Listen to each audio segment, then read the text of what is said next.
Shakur Stevenson is now the WBC and WBO unified junior lightweight champion of the world. Let's talk about it.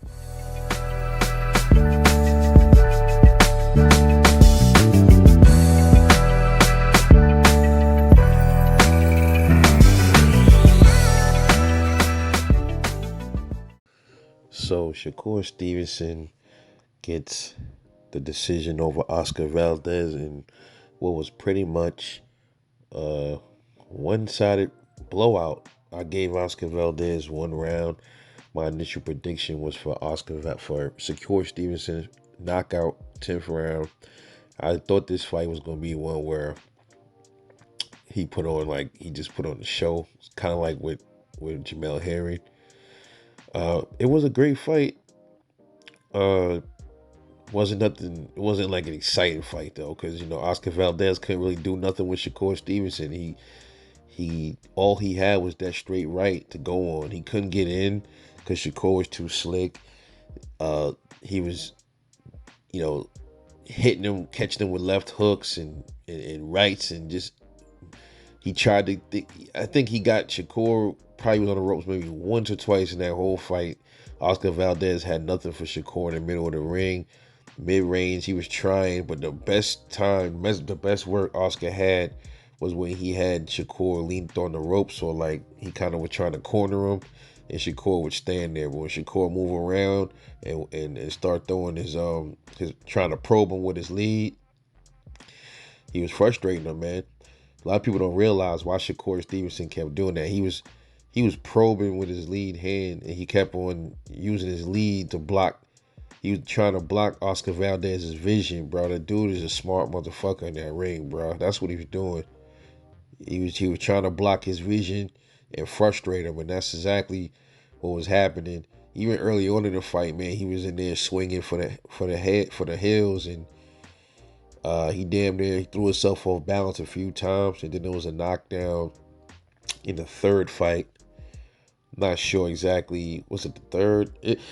They're saying it wasn't a knockdown at first, but it was a knockdown. It was a knockdown. He was off balance a little, but it was still it was a punch that finished it off. And then he came around with another one and dropped him. So that was a drop. Shakur was getting popped. He was getting hit with the right a lot, man. That's my only criticism of Shakur Stevenson. It's like he doesn't really move his head a lot, man. I think they should work on his head movement a little bit. I was waiting for him to just like move his head out the way off the line and dip to the side and just crack Oscar Valdez with a left. I was waiting for that. But he probably could have knocked him out if he would have did that, but he didn't do it. There were times in that fight where I seen Oscar kind of touch Shakur. It looked like I can't remember what round it was. It looked like Oscar kind of like paused, kind of stunned Shakur to the body at one point. I forgot what round it was. It was like the mid round, but Shakur took it well. He got buzzed. Shakur got rocked by Oscar Valdez. I think it was the third or fourth round, but Shakur took it. Didn't ever look physically hurt in that fight. Oscar Valdez, for the most part, he didn't even really look that much. He didn't really look all that hurt either. He was buzzed a few times, but I never really seen him out of it though. He was game. He was a game dog in there. Um, but Shakur, yeah, he's a fucking monster, man. But I was expecting a little bit more aggression from him, but I guess he figured, this is a different type of animal than Jamel Herring, so I got to be a little bit cautious. But I think he knew he had it in the bag, man. He had it from the opening bell. I think he knew that Oscar Valdez ain't have much for him. It's just I think he just got to work on that head movement, bro. The head movement, and I think that's probably about it, man. Everything else, he good to go. And his power, I mean, it's there. It's still, I guess, like I said, he was looking big in that ring, man. He was huge. He was humongous in that ring compared to Oscar Valdez. I'm not even too sure how long Shakur Stevenson can even stay at 130. He said he wanted to stay to be He wanted to stay to be undisputed and get the other belts. Hey, man, he gonna have to hurry up and do that because I can't see him staying down at 130 too long, man. I give it shit a year, maybe if that. He gonna have to end up eventually moving up to 135, man. So they gotta try to get those them two belts to Shakur as soon as possible because he is outgrowing the weight class, man. He's big. He is big. He's a big boy. Uh, had a little mark on his left eye. I've never seen Shakur touch that much. I think that was the most. I think Oscar Valdez is the only fighter to really touch Shakur up like that. Interesting.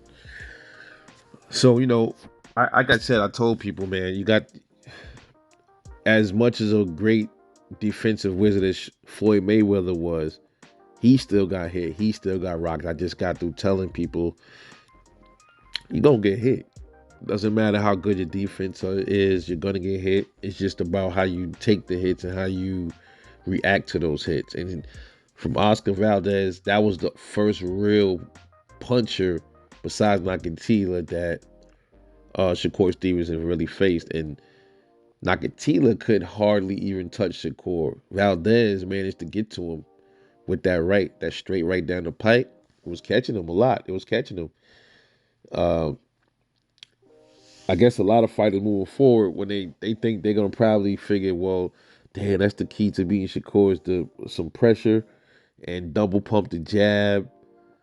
If you're a southpaw, double pump the left and come with a straight right. If you're, I think southpaws is gonna look at this like, okay, I can get Shakur Stevenson, especially if it's one that has some power. He's probably gonna feel like that.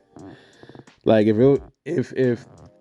it was somebody like Tank, because Tank is a southpaw, so if somebody like Tank hitting Shakur with that shot, Shakur probably would have felt it a whole lot more. But even the shots that Valdez was hitting him with, Shakur was kind of like moving back with it at the same time, moving back with the right hand when he was getting popped with it. It wasn't like landing with full force. And that's another thing with Shakur Stevenson. I don't like sometimes how he moves back. Instead of like pivoting off, he moves straight back. He's doing that all fight. I'm like, God damn, bro, please, yo, bro, don't lose, yo. You getting a little careless. He was getting a little bit too overzealous in there, and I seen it. But then I guess he kind of slowed the pace down a little bit, and he ended up getting a 12-round decision, man. He definitely smoked Valdez though, and he took some of his shots very well. I think he didn't really like the body work, well, but who does? So he says he wants to get the other two straps and become undisputed, and we will see what's next for Shakur Stevenson. And he even mentioned Devin Haney at the end of the fight. He's like, that's a good fight for him in the future, him and Devin Haney. I'd love to see that. That's going to be a good fight. But unfortunately, that's a long ways from now. They probably won't meet up until both of them is at 140, or something like that. So he probably won't see a Devin Haney fight for another fucking, who knows, 2 years.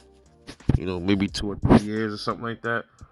Unless Devin decides after this Kambosos rematch, and then after, I guess, supposedly Lomachenko, then maybe they can, do something. Maybe at a catch weight. I don't know if Shakur have to move up or Devin will have to, like, because, Devin's having issues with the weight too. They talking about moving up to 140 soon. So, you know, my prediction is Shakur is going to end up meeting Devin at 140.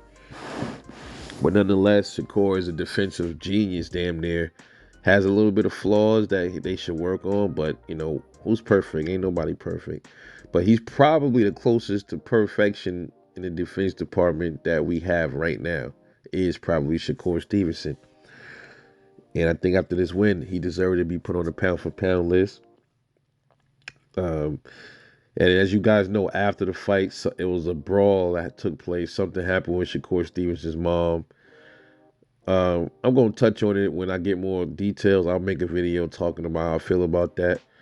But I will make it when I get some more information on it, and everything is more solidified. I'll drop a video discussing the matter. But Shakur got the win.